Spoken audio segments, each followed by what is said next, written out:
Hello and welcome to Inside Tennessee Football's practice facility. I'm Ryan Sylvia. This is Noah Taylor. And we are with VolReport.com on the Rivals Network.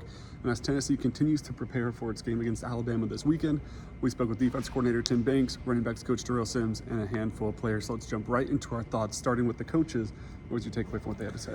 Yeah, Darrell Sims was asked about Tennessee's ability to, in the last 2 or 3 weeks now, to run the ball better in the second half than they did in the first.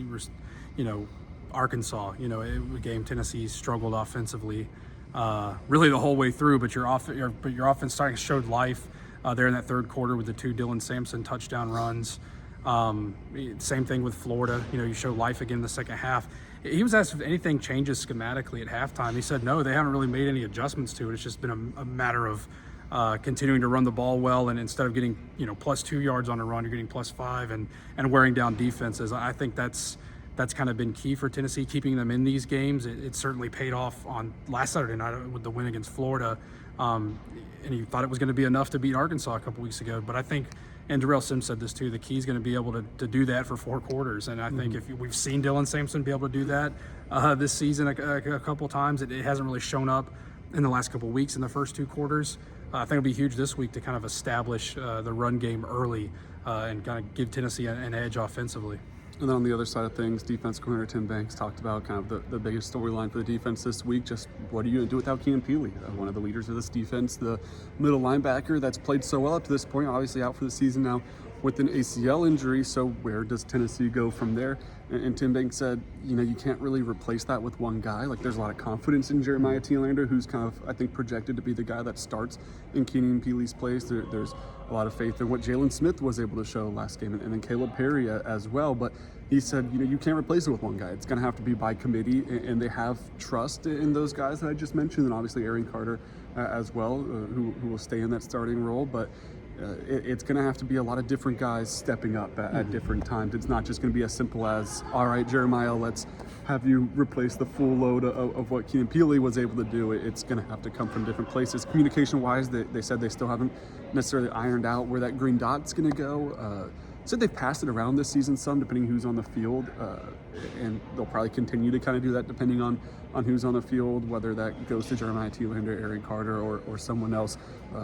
Probably in that linebacker rotation, but that hasn't necessarily been ironed out yet. But I think it's fair to expect at this point that it's something that kind of goes from person to person and doesn't just kind of stick with one guy. But players, what are your thoughts on what they had to say? Yeah, I mean, it's kind of going off what you just talked about. Caleb Perry, obviously plays alongside Jeremiah Thielander, and like Tim Banks said, it's going to be by committee in filling in for Keenan Peely. But I think Caleb Perry, kind of bounced off of what Banks talked about today and what Josh Heupel talked about yesterday too, is that they have a lot of confidence in Jeremiah Thielander, a guy that came on late last season because of injuries.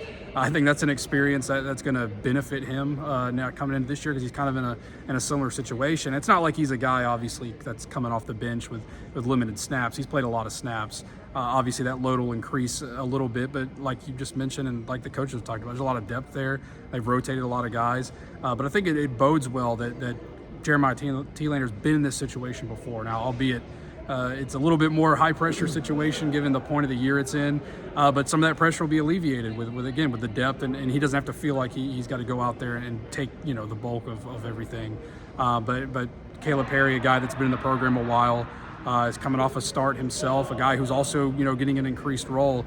Seems to be a lot of confidence there in what Jeremiah Thielander is going to be able to do. Yeah, he's playing really good ball. I think it's funny to think about, let's say Jeremiah Thielander is the starter next to Aaron Carter on Saturday. You're going to have true sophomores starting at both linebacker positions and both cornerback positions. Yeah. But at the same time, all 4 of those guys are playing really well. Sure, Aaron Carter's had a terrific year, like I think a lot of people expected. And then both of those cornerbacks, which Tim Banks talked about, Ricky Gibson specifically, and gave him praises as well. But kind of just across that line there, it's really young guys, but they're playing at a really high level. And then the star position, Christian Harrison, a younger guy, and then also Boo Carter, a true freshman who had probably his best game with Tennessee against Florida. He's a true freshman at star. So it's a young defense. The front's pretty experienced. They rotate in some younger guys, but the front's got some good experience, and the safety positions have some good experience for the most part. At least the 2 starters, Will Brooks and Andre Turrentine, do. But it kind of, I think, has to give you a little confidence going forward as well, that not only is it good this year, but a lot of those guys are at least projected to return next year Yeah. as well, and kind of keep that thing rolling. Talked to Bryson Easton and Amari Thomas as well, two guys on the offensive or the defensive line, excuse me.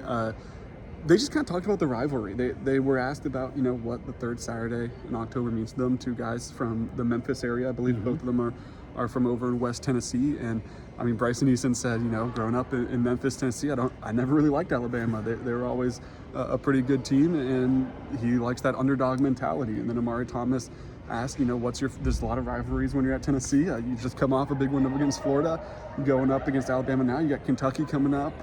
You got some historic rivalry games in there, and he said that his favorite's Alabama, and that he really likes when Tennessee and Alabama square off.